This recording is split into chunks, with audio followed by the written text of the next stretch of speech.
Merci à tous d'être restés avec nous. Nous sommes évidemment en direct et on poursuit notre déclinaison d'opéra. L'opéra salé, l'opéra sucré, l'opéra chanté. Vous ne la voyez toujours pas, mais je vous promets, elle danse. Elle est en cuisine et elle est déchaînée. Nous sommes toujours avec Caterina Covangi, qui est cantatrice mezzo-soprano. À côté d'elle, Raphaël Pierre Bianchetti, notre maître sommelier. Stéphane Michel, meilleur torréfacteur de France. Francine Massiane, ma complice. De toujours. Qui rêve de chanter, évidemment. Et Marina, je vous le disais, elle est en cuisine, elle est avec Vito Alessi et avec Claudia Goncalves. Et où oui. sommes-nous, Marina?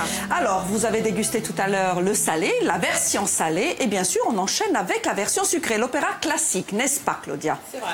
Donc, on a le même biscuit, c'est le fameux biscuit Joconde. Les ingrédients vont s'afficher, ne vous inquiétez pas, vous prendrez le temps de noter. Si éventuellement vous n'avez pas pu le noter, nous sommes sur YouTube dès ce soir et demain, donc vous allez pouvoir revoir cette émission tranquillement. Allons-y avec ce biscuit Joconde et un assemblage qu'on va faire en direct. Donc, moi, je commence avec le biscuit. Et Vito l'a dit, côté croûte. Côté croûte. Voilà. Allez-y, allez-y. Après, j'utilise mon petit sirop. De la différence entre votre sirop et le sirop que nous a proposé Vito dans la version salée, c'est quoi? Bon, donc, mon sirop, il n'y a pas d'alcool dedans. Pas d'alcool. C'est un sirop tout simple, c'est conseillé pour les enfants. C'est triste de votre côté. Consommer avec modération, consommer avec C'est modération. triste pour les enfants. Voilà. Mon Dieu, je ne cautionne pas. Voilà, moi non plus. Voilà. Après, on met La ganache. la petite ganache La au chocolat. petite ganache. Donc, elle est faite avec du beurre, du chocolat. Et de l'amour. Non, non, Beaucoup bon, Bien sûr, bien sûr. je mets juste une fine couche, parce que Oui. l'opéra, il faut que ça soit fin. On étale avec une Oui. petite spatule. Très petite. Là, j'ai une crème magique. Oui, c'est la crème au beurre au café.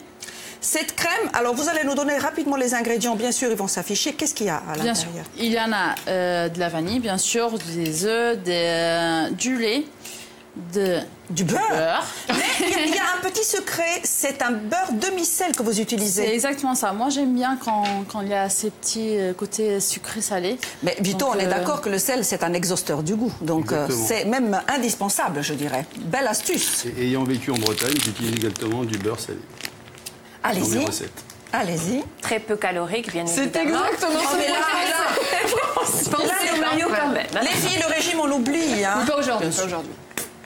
Sur Insem, les calories ne comptent pas. Et on réalise donc plusieurs couches. Là, c'est la Exactement. deuxième. Donc, je remets du biscuit. D'accord. Une deuxième couche. Au cas où. Un deuxième maillot. Voilà. Du Faut 38 toujours en un façon maillot de 42. rechange. Katioucha, est-ce que vous êtes gourmande? Oui, Très gourmande? Parce que vu la ligne, on a des doutes. avec la belle musique. C'est de la gourmandise, la musique aussi. Aussi. J'ai du sport quand elle chante, On Marina, se quand même, nourrit, hein. oui, bien sûr. C'est vrai que c'est vraiment un entraînement particulier pour les cordes vocales. C'est un muscle que vous devez entraîner quotidiennement, ça. C'est vrai, oui. Il faut aussi avoir beaucoup de discipline, comme les sportifs qui s'entraînent chaque jour. C'est des compétitions de haut niveau. Tout à Parce que fait. quand on l'entend chanter, on veut bien vous croire, hein, Caterina. Sport. C'est On vrai. est à nouveau sur la couche ganache. Sur la ganache. Bien sûr. Là, vous prenez déjà 2 kilos en regardant. Oui, c'est ça, La ça recette, c'est à peu près 4 ça kilos en l'idée, mangeant. hein, ma chère Marina. Et C'est après, très calorique. on va faire du sport. Et puis Alors c'est tout. Marina et Claudia, est-ce que je vous laisse travailler tranquillement? On reviendra Avec vers vous plaisir. un petit peu plus Bien tard sûr. quand la recette aura avancé. On a pu déguster tout à l'heure la version salée de l'opéra, une réinterprétation de Vito qui était pour le moins déconcertante parce qu'elle était bluffante, l'illusion était parfaite. On va se pencher sur la version sucrée cette fois-ci. Et Stéphane, je vous ai demandé de travailler sur un café qui aurait pu et qui pourra donc accompagner notre dessert. Il est très particulier, c'est du café infusé à froid. C'est ça. On n'a pas l'habitude de boire des cafés infusés à froid. À noter que c'est quand même bien différent que les cafés glacés qui sont préparés chauds puis refroidis et ensuite servis avec des glaçons. Ça n'a rien à voir.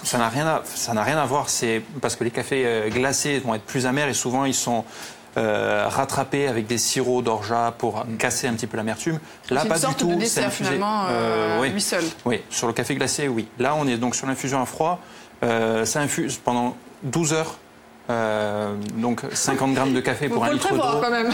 Oui, on ne fait pas. On se dit pas. Tiens, allez, j'ai envie d'un café glacier. En termes de goût, rien à voir avec ce café. En termes de goût, et donc c'est là que j'ai voulu un petit peu feinter, c'est que j'ai pris exactement le même café que tout à l'heure, la même plantation, le fameux qui était en infusion douce chaud.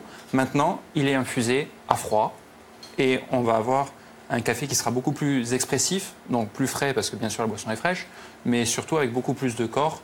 Et on verra après. On rappelle, Stéphane, quel type de café c'était pour éventuellement les téléspectateurs C'était qui nous un auraient café pas... du Nicaragua, de la région de Dipilto.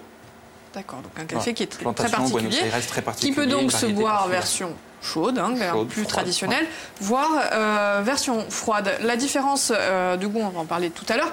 Raphaël, moi j'ai envie de parler de la suggestion, que comme on a vu pour Stéphane, que vous pourriez proposer à nos téléspectateurs pour accompagner la version d'opéra traditionnelle, donc sucrée. Alors là-dessus, moi j'ai envie de rester un petit peu plus traditionnel parce qu'il y a des accords qui fonctionnent, il n'y a pas de raison d'en changer. Mais par contre, on peut là encore choisir des vins corses pour le faire, pour le réaliser. En l'occurrence, j'ai choisi un rapo. Le rapo, c'est un type de vin qu'on trouve essentiellement dans le Nebbio et dans le Cap Corse. Celui-ci provient de la pointe nord du Cap Corse et c'est un vin qui est issu de cépage Aleatico, qui est donc très aromatique, qui est légèrement tannique, un petit peu râpeux, et c'est un vin qui s'associera là encore parce qu'il est très expressif, parce qu'il est aromatique à toute cette complexité du plat. Mais cette fois-ci, c'est un vin doux naturel, c'est un vin muté, donc c'est un vin doux rouge. Voilà. Alors Raphaël, vous avez mis la barre très très haute tout à l'heure parce que le mariage était sublime. Vito, notre chef, a validé l'accord. Merci à lui. Avant de tester avec nos deux chefs. Catherine, moi j'ai envie de revenir sur la version gourmande de l'opéra. Est-ce que finalement la cuisine a inspiré certains compositeurs?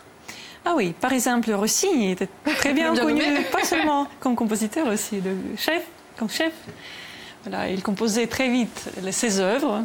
Et vous avez même interprété des airs d'opéra avec un verre à la main. C'est grand bonheur, c'était un grand rêve d'interpréter le rôle de Rosina, une Barbiere de Siviglia. Et aussi, j'ai interprété ça récemment en Italie.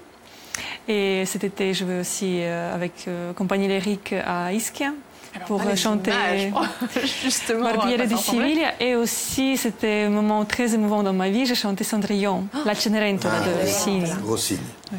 Alors c'est un peu revisité, c'est pas tout à fait inspiré du conte originel. L'histoire, elle est un peu revisitée, il me semble. Oui, comme souvent. Alors moi, j'ai envie qu'on regarde les images et qu'on écoute un petit extrait, justement. Si,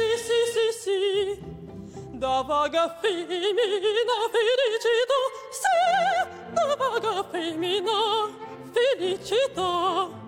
Tutti la bramano, tutti la chiedono, da vaga femmina felicità. Tutti la bramano, tutti la chiedono, da vaga femmina felicità. Da vaga femmina felicità.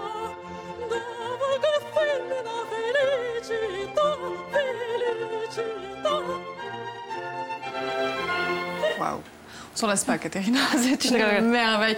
Raphaël, moi j'ai envie de vous interpeller sur la similitude finalement entre l'opéra en cuisine et puis l'opéra... Oui, on peut faire le lien avec les vins, avec la gastronomie, vous l'avez dit. Et puis, on était déjà venu il y a quelque temps sur ce plateau pour parler des accords musique et vin, parce que ça se marie magnifiquement bien. L'ivresse.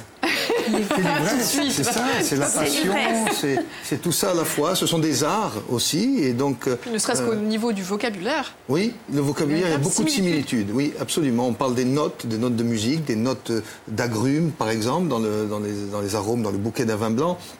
On parle aussi de notes, je disais, mais il y en a d'autres. Il y a plein d'autres termes. D'harmonie, voilà. L'harmonie, je cherchais le terme, mais l'harmonie en musique et dans les vins, dans les accords notamment. Donc il y a beaucoup de similitudes. Et puis on va parler d'un vin avec passion, on le disait aussi, à la fois dans l'opéra, mais aussi un sommelier. Et puis dans l'un comme dans l'autre, il y a des interprètes.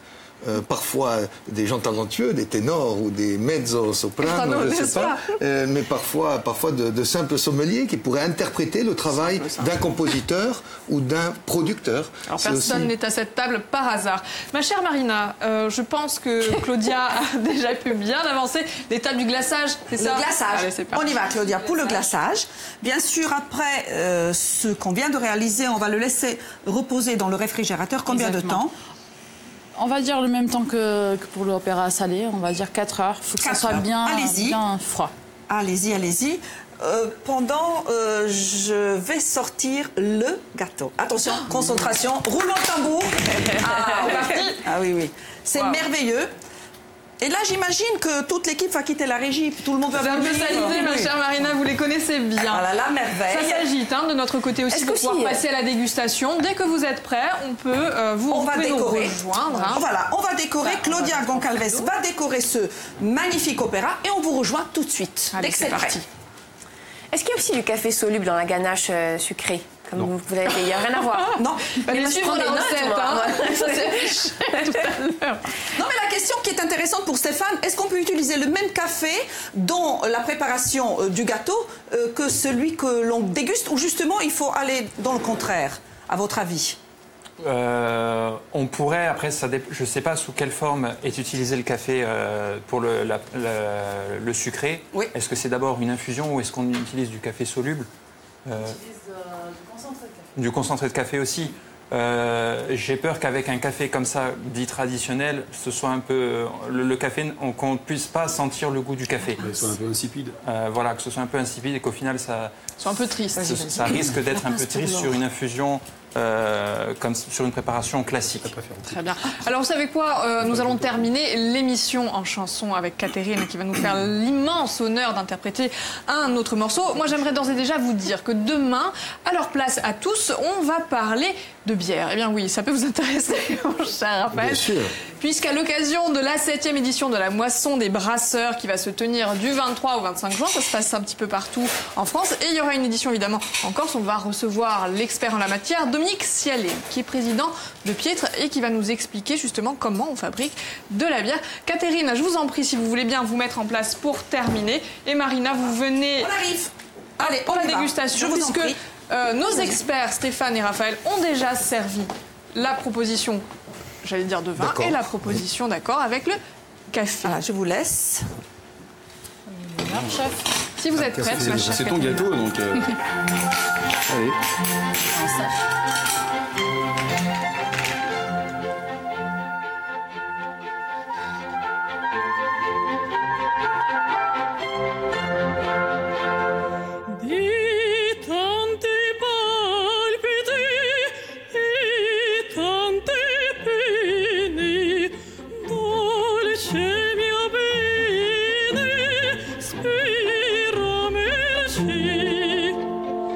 Mi rivedrò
lascerò